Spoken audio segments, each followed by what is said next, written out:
जय श्री राम दोस्तों। तो हमारे और हमारी शिवानी की तरफ से तो आप लोग अपने घर में सुख समृद्धि और शांति चाहते हैं तो कुछ उपाय कर सकते हैं। तो अपने बच्चों को भी साथ में संस्कार देना बहुत जरूरी है। जरूरी नहीं है कि आप लोग स्कूल में अच्छी स्कूल में भेजें, इंग्लिश मीडियम में भेजें तो आप लोगों के बच्चों में संस्कार आएंगे। ऐसा कुछ नहीं है, आप लोगों को भी संस्कार देना पड़ेगा। तो यदि आपके घर में कोई ना कोई रामायण पढ़ता है तो आपके घर में सुख समृद्धि और शांति बनी रहेगी। रामायण पात्र से हमें बहुत कुछ सीखने को मिलता है।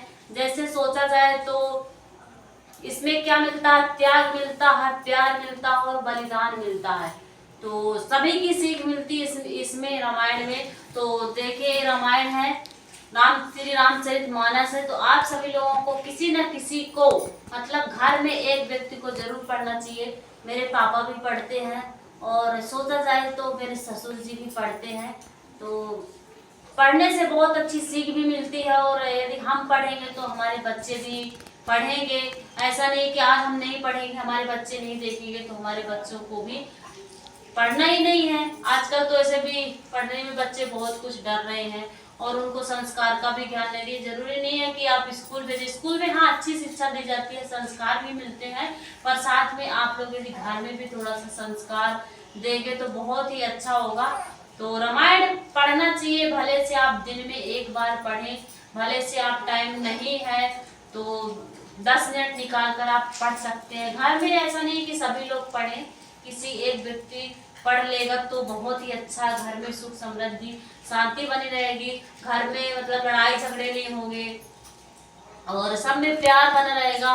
और रामायण पात्र से मैं बोल रही थी कि वही मतलब बहुत कुछ शिक्षा मिलती है। जैसे सोचा जाए तो भगवान श्री रामचंद्र जी ने अपनी पिता की आज्ञा के कारण मतलब उनके पिता ने वनवास के लिए 14 वर्ष के लिए बोल दिए थे तो उन्होंने त्याग कर दिया था, उन्होंने अपना सुख नहीं सोचा था। तो इस तरह बहुत कम देखने को मिलता। और भाई भाई का प्यार सोचा जाए तो आजकल इधर भाई भाई में 1 फुट में मतलब फुट या इंच में झगड़े हो जाते हैं। और वहां पे देखो रामायण में, जैसे रामायण से हमें सीखने को मिलता है कि भगवान श्री रामचंद्र जी और लक्ष्मण जी मतलब भगवान श्री रामचंद्र जी को वनवास हुआ था, लेकिन लक्ष्मण जी भी उनके साथ में गए थे और उन्होंने अपनी पत्नी को छोड़कर मतलब पत्नी को साथ नहीं ले गए थे और 14 वर्ष के लिए भाई का इतना अटूट प्रेम था कि वो अपनी पत्नी को अपना सारा सुख छोड़कर अपने भाई के साथ जंगलों में जाने के लिए तैयार हो गए थे। लक्ष्मण ने अपनी पत्नी को त्याग कर और अपना पूरा मतलब घर का राजपाट त्याग कर और अपने भाई के साथ वनवास जाने के लिए तैयार हो गए थे। यहाँ पे सोचा जाए तो पिता की आज्ञा का पालन नहीं करते हैं और भगवान श्री रामचंद्र जी ने अपनी पिता की आज्ञा के कारण एक बात के कारण उन्होंने 14 वर्ष के लिए वनवास जाने के लिए तैयार हो गए थे। और यहाँ पिता सोचा जाए तो यहाँ पिता जैसे कुछ अपने पुत्र को बोल देता है तो पुत्र उस बात को इग्नोर कर देता है और वो उस पिता की बात नहीं मानता है, पिता की बात नहीं मानता। और भगवान श्री रामचंद्र जी ने अपने पिता की एक बात को, भगवान श्री रामचंद्र जी के पिता एक बात बोले थे तो भगवान श्री रामचंद्र जी ने 14 वर्ष वनवास जाने के लिए तैयार हो गए थे और अपना पूरा राजपाट और सारे सुख चैन छोड़कर और जंगल में रहने के लिए तैयार हो गए थे। और उनके साथ में उनके भाई भी गए थे और उनकी पत्नी भी गई थी। पर पत्नी को सोचा जाए तो सम्राट की पुत्री थी और सम्राट की बहू भी थी, पर उन्होंने सारे सुख और चैन छोड़कर और वो अपने पति के साथ जाने के लिए तैयार हो गई थी। उन्होंने ऐसा नहीं सोचा था कि मैं जंगल में क्यों जाऊं, मुझे वहां आराम नहीं है। तो उन्होंने पूरा अपने मतलब राजपाट छोड़कर, वो चाहती तो नहीं जाती पर उन्होंने अपने पति का साथ नहीं छोड़ा था। यह शिक्षा हमें रामायण के पात्र से सीखने को मिलती है। तो इसलिए सभी लोगों को रामायण जरूर पढ़नी चाहिए और साथ में अपने बच्चों को भी बताना चाहिए। यदि आप बचपन से बचाएं, क्या हुआ बाबू? हमारा बाबू ये मस्ती कर रहा है, हमारा रुद्र है तो इसको भी घूमने की इच्छा हो रही है। हाँ हाँ, बस बस बस। हाँ बाबू, हाँ, आपको भी रामायण पढ़ना है बड़े होकर। शिवानी, आपको भी पढ़ना है, दोनों को पढ़ना, बैठ के ऐसे ऐसे ऐसे पढ़ना है।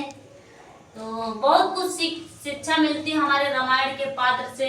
तो सभी लोगों को मतलब घर में एक व्यक्ति को जरूर पढ़ना चाहिए, क्योंकि यदि कोई नहीं पढ़ेगा तो घर में बच्चों को जानकारी नहीं होगी और आगे चलकर बच्चे नहीं जान पाएंगे। इसलिए बच्चों को भी संस्कार होना जरूरी है। आजकल लोग क्या करते हैं कि बस सीधे स्कूल भेज देते हैं, आएंगे तो कोचिंग लगा देते हैं, बस पढ़ाई पढ़ाई, पर अपने धर्म और संस्कार का ज्ञान नहीं देते हैं और उनको रामायण पढ़ने को भी नहीं बोलते हैं। तो आप लोग रामायण जरूर पढ़िए और अपने बच्चों को भी।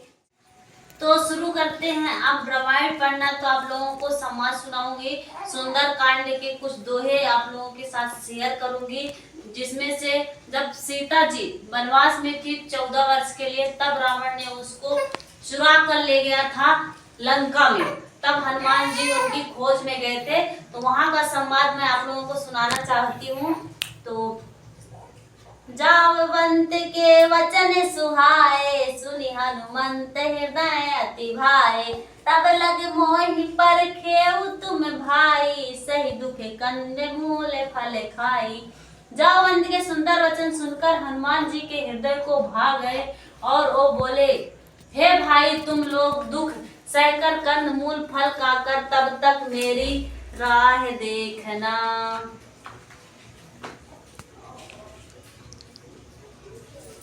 जब लगी आवही सीता ही देखी, हो यही काजु मुहि हरसि विशेषी। यह कहना आई सबही कहु मान था, चले हो हरस ही धारी रघुनाथा। जब तक मैं सीता जी को देख कर लौट ना आऊँ, काम अवश्य होगा, क्योंकि मुझे बहुत ही हर्ष हो रहा है। यह कहकर और सबको मस्तक नवाकर तथा हृदय में श्री रघुनाथ जी को धारण करके हनुमान जी हर्षित होकर चले। सिंधु तीर एक भुंधर सुंदर, कौतुक कूद चढ़े उताऊ पर। बार बार रघुवीर समारी, तर के पवन तनय बल भारी। समुद्र के तीर पर एक सुंदर पर्वत था। हनुमान जी खेल खेल से ही उसके ऊपर जा चढ़े और बार बार रघुवीर का स्मरण करके अत्यंत बलवान हनुमान जी उस पर से के बड़े वेग से उछले। जय गिरि चरणे दे हनुमंता, चले हूँ सोगात पाताल तुरंता। जिमि अमोद रघुपति कर बाना, यही भांति चले हूँ हनुमाना। जिस पर्वत पर हनुमान जी के पैर चले वह तुरंत ही पाताल में धंस गया। श्री रघुनाथ जी का अमोद बाण चलता है, उसी तरह हनुमान जी चले। जल निधि रघुपति दूत विचारी, तय मैं कान होए श्रम हारी।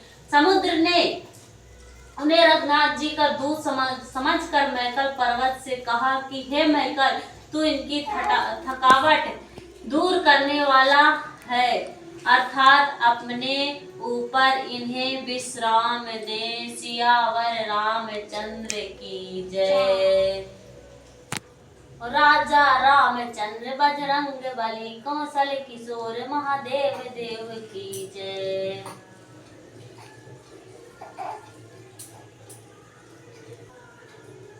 तो आप लोग ऐसे ही अपने घर में रामायण पढ़ें, और ऐसा नहीं कि मन मन में पढ़ लिए और छोड़ दिए। मन में पढ़ेंगे तो कोई नहीं सुनेगा। तो यदि आप तेजी से पढ़ेंगे तो आपके बच्चे यदि खेल रहे हैं या आसपास पे बैठा कर वैसे पढ़ें आप। यदि बैठा के नहीं पढ़ा सकते हैं तो आसपास जैसे बच्चे खेल रहे हैं तो वो भी सुनेंगे। जैसे ये हमारी शिवानी है और ये हमारा रुद्र बेटा खेल रहा है।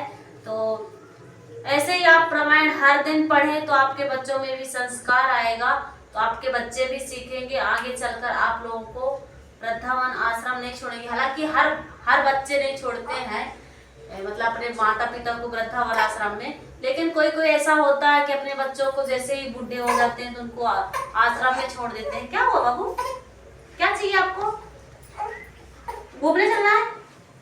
ये हमारा रुद्र थोड़ा सा परेशान कर रहा है। तो हम आप लोगों को और मतलब प्रसंग आगे की वीडियो में दिखाएंगे। और ये हमारा बाबू अभी हमारा मस्ती कर रहा है। तब तक के लिए जय श्री राम। जय श्री राम। जय श्री राम। जय श्री राम। जय श्री राम।